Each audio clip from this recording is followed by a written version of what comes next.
aloof roommate is physically linked to my water cup. I twist the cap and he groans. I take a sip and he licks his lips. But when I poured bubble tea into it and took a few hard pulls on the straw, he lunged at me and snatched the cup away. Don't suck. My cheap plastic water bottle hit the dorm floor and shattered. Great. My roommate, Sebastian, slid a drawer open and pulled out a cup. Here, take this. It was a glass tumbler. High quality stuff. It had these transparent purple lavender flowers swirling around the glass. The lid had a small, tight silicone hole tailored for a straw. It looked brand new. Pristine. I was honestly a little shook. Thanks, man. He avoided my eyes, turning his back to me to focus on his gaming rig. I carefully twisted the lid open. Immediately, a suppressed, low groan came from Sebastian's direction. I poured some warm water in and took a sip. Sebastian sucked in a sharp, jagged breath. His hand on the mechanical keyboard trembled, his fingers slipping off the keys. He licked his lips, looking like he was enduring some kind of torture or intense pleasure. His lips were thin, the Cupid's bow sharp like a knife. Looking at them made me want to bite them. Yeah, okay, I admit it. I'm into Sebastian. I swear to God, before I met him, I was the straightest guy in the state. After high school, my only plan was to get to college and bang a hot, bubbly cheerleader. But the moment I walked into this dorm and saw Sebastian,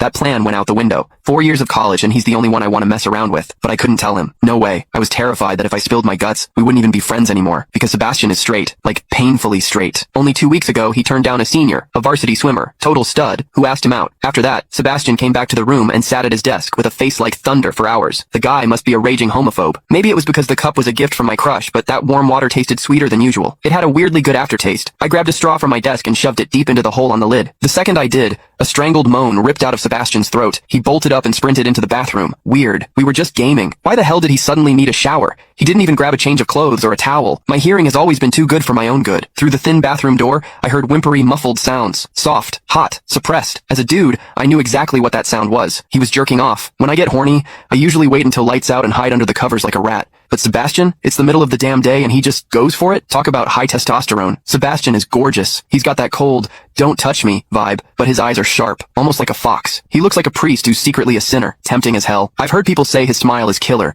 but I've never actually seen it. Sitting there, I couldn't help but picture what was happening behind that door. That aloof, icy face flushed with heat, his lean, muscular body. The veins popping on the back of his hand as he gripped himself. Does he keep that cold expression even when he's beating his meat? My thoughts were getting way too dirty. My face felt hot. After a long time, I heard a final, guttural grunt from the bathroom. The door clicked open, and Sebastian walked out. His face was bright red, a sheen of sweat glistening on his forehead. There was a visible tooth mark on his lower lip where he'd bitten down too hard. He walked straight to his wardrobe, grabbed fresh clothes, and went right back into the bathroom. Then the shower turned on. Okay, now he was actually cleaning up. The mental image of him panting in there made my throat dry. I grabbed the glass tumbler again, and chugged a few large gulps. The water in the bathroom stopped, then started again. It took him forever to come out. When he finally did, he looked at me with this weird, resentful glare. Strange. Was I imagining things? Sebastian sat back down to game, and I poured myself another refill. I wasn't really thirsty anymore, but I began chewing on the plastic straw out of habit. Click the link in my bio to get the full story for free.